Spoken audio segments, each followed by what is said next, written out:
te levantas en la mañana sabiendo que existe un 99% de probabilidad de que nunca te compres una casa, de que nunca tengas un carro, de que nunca tengas estabilidad laboral. Hemos perdido noción de lo que es la visión de un país. O sea, no tenemos la visión de un Perú hacia, vamos a decir, 2030, no, escúchame, 2050. ni al próximo año tenemos. Y el problema es que ahí hay varias cosas. Una de ellas es que precisamente, y creo que ha sido el gran cáncer que ha tenido el Perú en lo político en los últimos 10 años, desde las reformas, estas que empiezan electorales con Fernando Tuesta, ¿no? Que desde mi perspectiva debería estar rindiendo cuentas a la justicia por lo que han hecho. Esas son las reformas que hizo con Vizcarra, pues, efectivamente, ¿no? ¿no? Empezó destruyendo los partidos. ¡Qué desastre! Es que lo que haces es, si bajas el número, es tan sencillo, bajas el número de firmas para inscribir un partido político, lo que estás haciendo es de facto fragmentar e hiperfragmentar la población política. Claro. Entonces, ya no vas a tener 5, 6 o 10 partidos políticos. Ahora tienes, ¿cuántos van a ser? ¿40 candidatos? ¿Cuántos partidos hay registrados? ¿Más de 60? Claro. Es una locura. Mira, entre las elecciones presidenciales, parlamentarias y las que van a haber en la segunda parte, que son de alcaldes y tal, son 500.000 de candidatos. Imagínate, medio millón de candidatos en un país de que 35 millones. O sea, es realmente una locura. Más el gasto que te genera cada proceso electoral, ¿no? Ese es otro tema que no se toca, con millones de soles. Y aparte ningún presidente ahora gana porque la mayoría le guste, porque tú pasas a segunda vuelta con 15%. Es que ese es el gran con 10%. Ese es el gran problema de la hiperfragmentación política que trajo la reforma de Tuesta, auspiciado, impulsado por Vizcarra y toda la caviarada, que es un propósito deliberado de debilitar al país. ¿Por qué? Porque lo debilitas por una parte quitándole el monopolio de la violencia. Esta idea de que son las Fuerzas Armadas, la Policía Nacional las que se encargan de la seguridad interna, también de la seguridad externa. Pero en el caso de la seguridad interna, los descabezas con el tema, primero los desmoralizas claro. A propósito, porque haces estas campañitas donde básicamente dices que la policía es corrupta, la policía es una porquería. Todos son unos abusadores, las Fuerzas Armadas, ¿no? En general. Les pagas mal. Claro. Los encarcelas y hacen una defensa legítima. Entonces tienes ahí, ¿no? el hacha de los derechos humanos en el cuello. Entonces ningún agente policial va a hacer su trabajo porque no quiere terminar preso cumpliendo su deber. Sí, pues, pero eso es algo que es cultural ya. Claro, pero es que eso no era así hasta hace unos 15, 20 años. Claro, no hay ningún respeto a las Fuerzas Armadas. Les quitas, los desmotivas, los maltratas, les pagas mal, les atas las manos con el tema de los derechos humanos. Al final nadie va a querer ser policía. No, de hecho no hay vocaciones. Hay. En las Fuerzas Armadas faltan vocaciones. Exacto, entonces ya no es esa idea de que entrabas a la policía, por lo menos no a hacer cumplir la ley, eso ya no existe. Entonces, seguridad interna totalmente desbocada, no tienes, vamos a decir, la gente no se siente segura con razón. Después, el tema mediático, que es muy fuerte, y ahí entramos, ¿no? Cómo se está usando no solamente una lucha de sexos, ni siquiera una lucha de géneros, o sea, la lucha de sexos feministas contra el resto de la población, la lucha de géneros homos contra héteros y trans contra héteros, feministas contra trans. Es decir, has creado una serie de pleitos ahí, dicotomías esenciales, ¿no? Tipo estas pugnas marxistas, estos dualismos tan elementales, ¿no? El proletario capitalista lo has traspasado a otro tipo de narrativa. Y aparte de eso, ahora ya estás hablando, por ejemplo, de peruanos versus extranjeros. Si un peruano dice, oye, quiero que cuide mi frontera, xenófobo. Entonces siempre estás encontrando caminos para polarizar. Y si tú a esa polarización le sumas la hiperfragmentación política, tienes una bomba. Y a eso le sumas la falta de monopolio de la violencia por parte del Estado. Tienes un caldo de cultivo, es lo que estás viendo ahora. Un país que se está completamente desbocando. Pero tú ves, por ejemplo, que ahora está más agudizado. O sea, la comparación, por ejemplo, entre el escenario político en el 2020, que es el merinazo, con el de ahora, ¿no ves algún tipo de cambio o movimientos de poder, de fichas? No, al final sigue siendo, yo lo que veo es que, bueno, no es lo que veo, es lo que ya la gente ya puede constatar, que la caviarada, ¿no? Ha mantenido su hegemonía política. No se lanzan abiertamente nunca a puestos políticos, siempre ponen títeres o no descartables, pero finalmente los que terminan haciendo la política en el país son ellos. Y la hacen a través no solamente del poder ejecutivo, por el títere que pongan de turno, en el poder legislativo también. ahí entra el tema de la fragmentación. Es más fácil, no, divide vencerás, es más fácil comprar a individuos que comprar bloques. Eso está bueno, claro, es cierto. Y esto de que entran partidos, entre comillas, que luego dentro del Congreso se desmembra. Y ahorita, por ejemplo, me da risa porque... me da risa, es un decir, porque ahora te dicen, no puede tomar el poder ningún partido político y te nombran a 10. Solamente podría ser presidente estos que no tienen partidos. ¿Quién? Flor Pablo, Susel Paredes y Ruth Luque. Hemos llegado al punto de normalizar ese tipo de tonterías porque eso no lo deciden 3 o 4 voceros autodeclarados, eso lo deciden las urnas, la gente. Exactamente. Pero ya hemos llegado a un punto de normalizar ese discurso, donde existe un grupúsculo, ¿no?, de gente profundamente corrupta, que te diga qué es lo que hay que hacer, qué es lo que no hay que hacer, a quién tienes que votar, a quién tienes que pegarle y a quién no tienes que pegarle. Twittercracia, le he llamado Efectivamente. la Twittercracia. O sea, todo en Twitter, ¿no? El Twitter, todos opinan, este no puede gobernar, este no Exacto. puede ser primer ministro, este no puede. Ellos deciden, ¿no? Claro.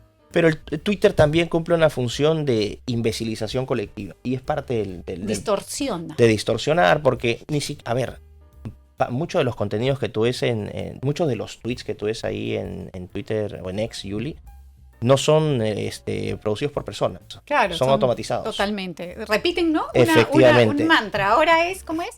Pacto corrupto, mafioso. Sí. Pacto mafioso. O sea, lo que estamos viviendo ahorita, Gerí, es el resultado de un pacto mafioso. Entonces hay que salir a marchar y donde lees es hashtag pacto mafioso. Pero el propósito siempre es satanizar, ¿no?, a unos, ¿no?, y santificar a otros. Y tienes esta situación en las redes donde se genera también portadas de diarios, ¿no?, donde ya entramos, y esto ya incorporaría incluso un elemento tecnológico que acá no se está viendo, pero que va a llegar. El terrible futuro que nos espera si es que la verdad se vuelve, vamos a decir, indescubrible. No sé. Ya estamos prácticamente ahí. Estamos haciendo una transición. Pero yo creo que ahí depende también en cuanto es la actitud que tú tengas para querer descubrir la verdad. Lo que pasa es que la gente se traga lo que les ponen y no hacen ningún tipo de esfuerzo para contrastarlo. Pero es que ahí hay otro problema. Y ese es un problema del día a día. Es imposible pedirle a la gente que, por ejemplo, vive en Villa El Salvador y trabaja en el aeropuerto, ¿no?, que tiene que tomarse 2 o 3 combis para llegar al trabajo y que están 3 horas de ida, 3 horas de vuelta, que llegan molido a la casa y que tú le digas... Totalmente. Que es parte también del proyecto de desmoralización de un pueblo. Tú matas a un pueblo cuando le quitas la esperanza. Y lo que yo estoy viendo es que ya no solamente estamos perdiendo la esperanza a los mayores.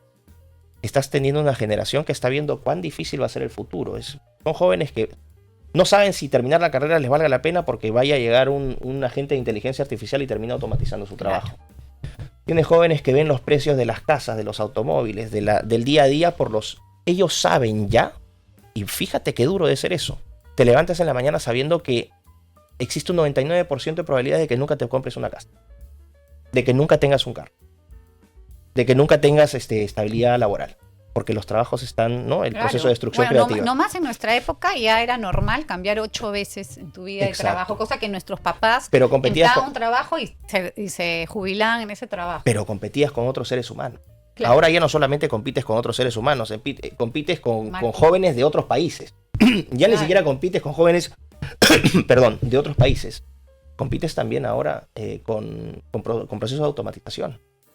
Lo que se viene con el tema de la inteligencia artificial, muy poca gente lo está entendiendo. Eso va a generar una dislocación en el mercado laboral de tal magnitud que, a ver, ¿qué pasa si tienes un pueblo que no tiene trabajo, que no tiene que comer?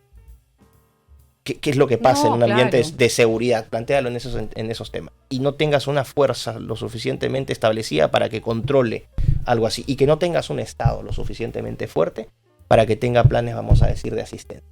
Y que no tengas una empresa privada lo suficientemente solidaria para que pueda apoyar en ese país. ¿Y tú crees que la generación Z, esta que se autonombra, generación Z, que está ahora marchando, en un poco tiempo va a comenzar a marchar, sea la que realmente representa a la generación Z? ¿Cómo es me acabas de hacer una descripción que no sé si coincide? Ahí está. de los chicos que hoy están protestando. Es parte del Perdón, no de los que están protestando, de los que están convocando a protestar, sí, que es porque diferente. los que convocan a protestar no van a la protesta. No necesariamente, Muchos de ellos. y muchos de ellos, como pasó con el caso de Merino, que luego después de 5 años salen a decirte, es que no sabía, no me di cuenta, ahora que soy padre, ahora que ya me casé, ahora que ya no tengo, no sé, 24, sino casi 30, ya me doy cuenta que fue una tontería. Efectivamente. ¿No? Acá hay un truco y eso parte de la manipulación de los medios. Tuviste una generación previa que fueron los millennials. ¿Okay? No quiero meter a todos en el mismo saco porque hay gente de esa generación millennial que es gente valiosa. Sí, claro. ¿No? Sí, estamos hablando de tendencias. No es todo, o sea, no todo el mundo. No todos los puedes meter en el mismo saco, ¿no? Pero esa generación millennial fue una generación que vivió en la bonanza, ¿no? ¿Nosotros qué somos? X. Que somos, honestamente, yo creo que la mejor generación. Segundo vejestorio que siento acá que me dice. No, es que es verdad. Nosotros, no, yo no me ofendo. No, somos la generación X, somos una generación disciplinada, responsable, con una vocación por el trabajo, que hicimos la transición desde de jugar a la bicicleta con los amiguitos y no mata gente, las escondidas, y pasamos por Atari, Commodore, Sinclair, y después empezamos a ver el cambio de la computación. Vivimos los dos mundos, ¿no? Así es. Entonces llegamos a tener contacto con amigos reales, no con avatares en videojuegos.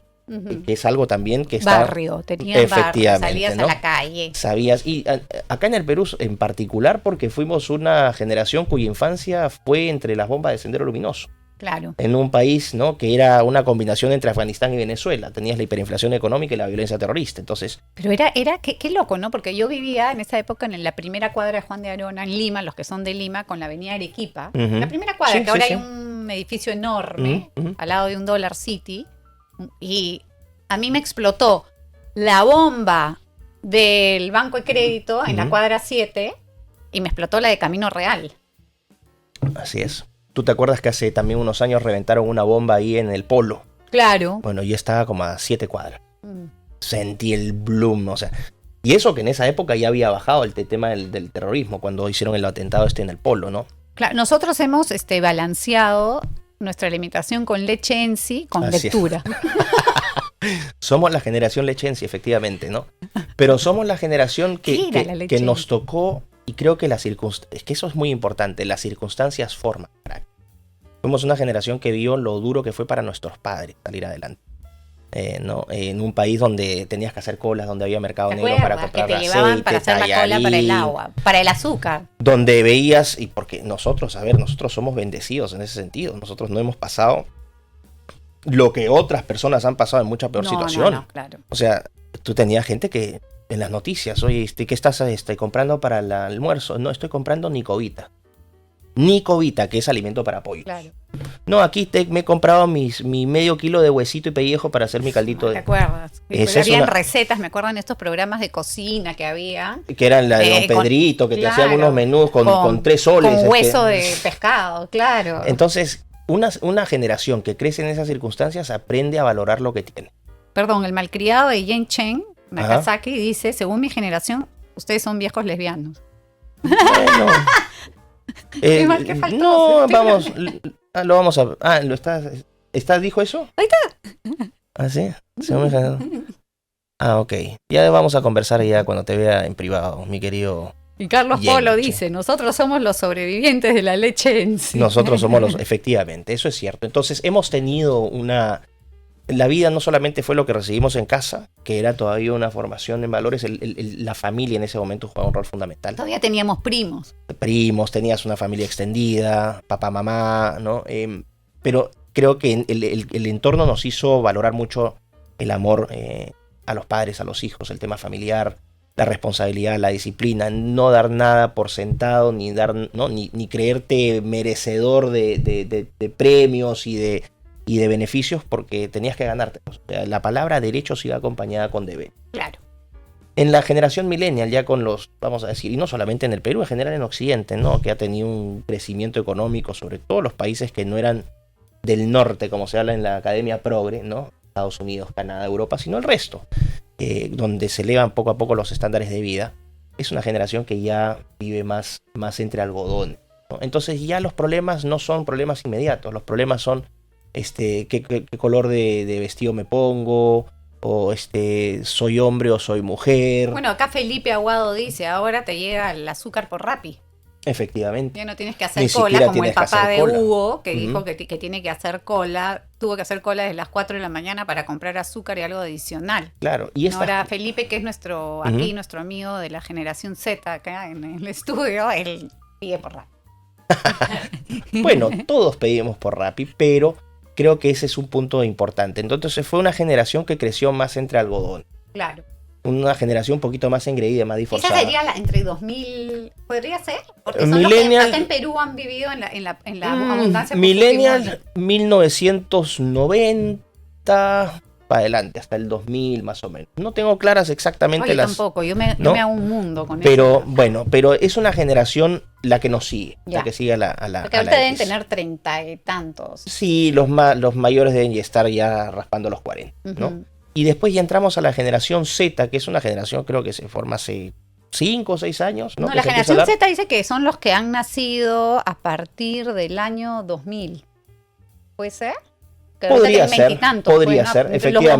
efectivamente, podría ser, ¿no? Pero que ahorita tienen 20, 18, 22 años.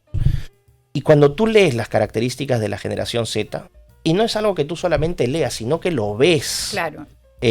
Los más jovencitos se cansaron de ver estos raros con los pelos pintados, llorando por todo, gritando, pidiendo que el Estado les resuelva todos los problemas. Las víctimas. Les saturó el victimismo, les saturó la opinión, ¿no? La opinión única. O sea, que no tengas tú la libertad de expresar lo que piensas y lo que sientes, porque si no te ajustabas al canon, estaba afuera. Se hartaron de eso. Es una generación rebelde, es una generación... La generación Z, estas son las características, es una generación conservadora. Eso es lo que he leído. ¿Y por qué lo estás viendo? Incluso, y esto lo pueden revisar, o sea, varias publicaciones, entre ellas The Economist, esta revista progre británica, alarmada por el aumento de conversión de entre jóvenes de la generación Z al cristianismo, o sea, catolicismo, las diferentes variantes, ¿no?, de los protestantes. Justo, Felipe, cuando puedas, pon en pantalla, cuando busca ahí que te lo pasé, hay algo que salió, si no me equivoco, en El País, preocupadísimo de los conservadores universitarios en España. Bueno, a ver... ahorita que salga ahí lo van a ver. Sí, pero esa es una característica, ¿no? Que son jóvenes que se hartaron de los excesos de los milenios. Se hartaron de los excesos, entonces... Siempre vas a ver que la generación que sigue hay una especie de rechazo, rebeldía, claro, efectivamente, a la anterior, ¿no? Mira, ahí está, justo, dice, movimientos conservadores se hacen fuertes en la universidad pública, ¿no? El crecimiento en España del voto ultra, aparte es voto ultra, ¿no? Bueno, este creo que es El País. Claro. Tienen su reflejo en los campus, ¿no?